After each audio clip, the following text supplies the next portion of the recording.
Makadi muri yeZimbabwe ziita handishumbakazi nhasi tiri kuno kuNorton kuMashwest uko kune chiitiko chinosuwisa chinorwadza.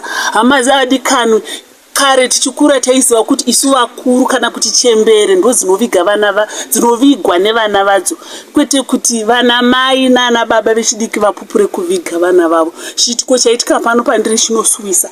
Pane vana vatatu vamuka kuseni, 2 vemuloja 1 waLindroad.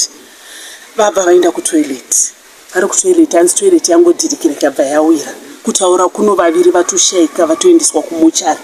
Mumwe chete ndiye ari kunzi zvakangooma ari kurwara. Vana ava i6, 4 ne3 years. Hama dzinodikanwa, ticharamba tiine miramba yemuine tichikupai mahaputisi. Muri yeZimbabwe gomba ramuri kuona iro ndo Blair toilet yawira vana vawira vaenda mutoilet. Pane vana 2 vemuroja nemusikana kadiki kaLindroad.